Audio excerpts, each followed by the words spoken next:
اس میں اس وقت جو عنوان ہمیں دیا گیا ہے وہ دین کا ایک بڑا حصہ ہے معاشرت. ایک مسلمان کی گھر کی زندگی کیسی ہونی چاہیے, ایک ہمارا بھائی نوجوان اس کا گھر کا رہن سہن کیسے ہونا چاہیے, اسے قرآن کریم نے بھی بتلایا, اللہ کے نبی علیہ الصلوۃ والسلام نے بھی بڑی تفصیل سے بتایا. اللہ کی قسم, اگر میرا بھائی مسلمان گھر کی زندگی کو سیکھ لے تو اس کا گھر جنت کا نمونہ بن سکتا ہے.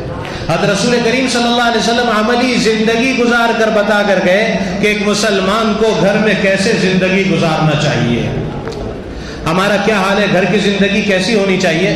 ارے سنو, یہاں سنو بھائی, ادھر ادھر ادھر کیا دیکھیں گے بھائی, ہماری طرح کے لوگ ہیں نا. یہ آپ لوگوں سے کمٹمنٹ ہے کہ اگر کوئی ایسا آدمی آیا جس کے 3 ہاتھ 4 پیر ہوئے تو میں خود بیان روک دوں گا کہ میں ویرائٹی آئیے دیکھ لوں, ٹھیک ہے.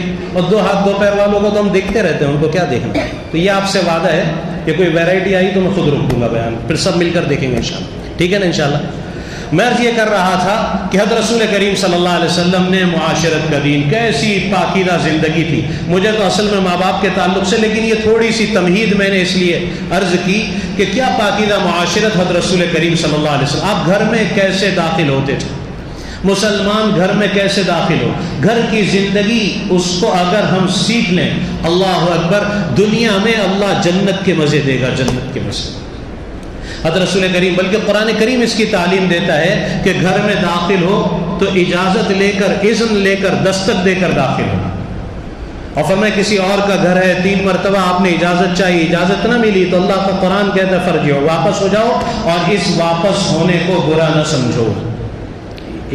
یہ آداب ہے معاشرت کے کہ اذن اجازت لے کر داخل ہو. اور پھر 3 مرتبہ اجازت لینے کے بعد جواب نہ ملے یا یہ جواب آئے واپس ہو جاؤ. تو میں اسی کو قیاس کہتا ہوں موبائل. موبائل اتنا عام ہے, اس کے آداب بھی سیکھنے چاہیے. کسی کو مشغول آدمی کو کال کیسے کیا جائے, میں تو اس کا بہت کبھی کبھی 10 مس کال ایک ہی نمبر سے, یا اللہ کیا خبر ہوگی, کیا مصیبت آئی ہوگی, کسی کا انتقال ہوا ہوگا, فون کرو تو کیسے آپ, خیریت سے, جی بھائی بولو جلدی کیا ہوا, بولے نہیں بس آپ کی خیریت, آپ کی آواز سننی تھی. آپ ارے تو لیکن 10 فون, بولے آپ فون کہاں اٹھاتے ہو. ارے اللہ کے بندے, کسی کو 10 فون, کہ یہی حکم ہے 3 مرتبہ آپ کال کریں, نہ اٹھائیں, چھوڑ. ہاں کوئی ایمرجنسی ہے, کوئی ایسی اطلاع تو الگ بات ہے. بہرحال یہ معاشرت کے آداب ہیں کہ مشغول لوگوں کو تو میسج کرنا چاہیے, ڈائریکٹ کال بھی نہیں کرنا چاہیے. بہرحال پھر گھر میں داخل کیسے ہوں. حضرت رسول کریم صلی اللہ علیہ وسلم کی یہ سنت تھی کہ آپ مسکراتے ہوئے چہرے کے ساتھ سلام کر کر گھر میں داخل ہوتے تھے. اور ہمارا آج کیا حال ہے کہ دن بھر کے دکان کی پیمنٹ کا ٹینشن لے کر یہ گھر پہنچتا ہے. میں ہمارے تاجروں کو بمبئی میں کہتا ہوں کہ دکان شاپ کلوز, تو شاپ کا ٹینشن بھی وہیں کلوز, اس کو لے کر مت جاؤ. حضرت رسول کریم صلی اللہ علیہ وسلم مسکراتے ہوئے چہرے کے ساتھ, اور امی جان حضرت عائشہ رضی اللہ تعالیٰ عنہ سارے کام کو چھوڑ کر دروازے پر آپ کے استقبال کے لیے آ جاتی. اور سیرت کی کتابوں میں وہ اشعار موجود ہیں جن اشعار کے ساتھ امی جان حضرت عائشہ رضی اللہ تعالیٰ عنہ آپ کے استقبال کرتی. شمس لنا ولی آفاق شمس, یہ اشعار ہے کہ ایک آسمان کا سورج ہے, ایک میرا سورج ہے. آسمان کا سورج صبح طلوع ہوتا ہے اور میرا سورج شام میں طلوع ہوتا ہے. اور آپ علیہ الصلوۃ والسلام مسکراتے ہوئے چہرے کے ساتھ داخل ہوں. اور ہمارا حال کیا ہے کہ ہم جب گھر میں داخل ہوتے ہیں تو بچے بھی گھبرا جائیں, بیوی بھی کانپنے لگے کہ اب آیا ہے, چہرہ کھلا ہوا ہے, کم وقت کس پر پھٹے گا, کیا کرے گا, آل تو جلال تو, آئی بلا کو ٹال تو.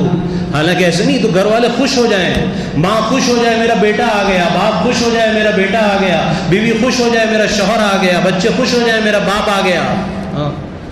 اسی لیے بیوی کو حکم دیا سارے کام کو چھوڑ کر جا. ہمارے بمبئی کے بڑے بزرگوں میں, مشائخ میں سے ہیں, بوڑھے ہو گئے, ابھی اپنے بیان میں فرماتے میں جب گھر جاتا ہوں تو سلام کر کر داخل ہوتا ہوں تو زور زور سے اپنی اہلیہ کو کہتا ارے کہاں رہ گئی, کتنی مرتبہ کہا میں آؤں تو سارے کام چھوڑ کر میرے سامنے آ کر بیٹھ جایا کرو. تو کہا میری اہلیہ آتی ہے, کہتی حضرت مجھے پتہ چلا, میں تو بس وہ رکھ کر آئی, آپ اتنا زور زور سے کہتے ہیں بچیاں بڑی ہو گئی ہیں, مجھے شرم آ رہی, شرم آتی ہے.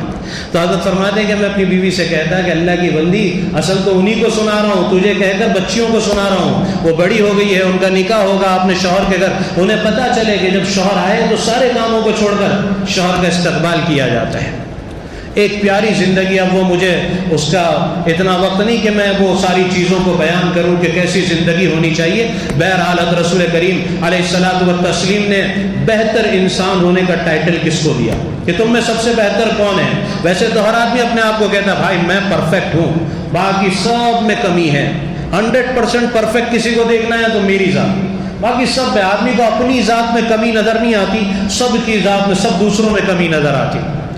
تو اللہ کے نبی علیہ السلام کیسے تو کہہ رہے ہیں کہ یہ آدمی بہتر انسان ہے, بیسٹ آدمی, دربار رسالت سے ٹائٹل مل رہا ہے, سرٹیفکیٹ مل رہی ہے. دو جگہ, ایک معاشرت کا دین سکھایا, ایک جگہ معاملات کا دین سکھایا. ایک موقع پر فرمایا خیرکم لاہلی وانا خیرکم لاہلی, تم میں سب سے بہتر وہ ہے جس کا سلوک اس کی بیوی کے ساتھ اور اس کے گھر والوں کے ساتھ اچھا ہو. اور پھر آگے آپ فرماتے میرا سلوک میری بیوی کے ساتھ سب سے زیادہ اچھا ہے. کہ تم میں بہتر وہ ہے جو گھر والوں کے لیے اچھا ہو.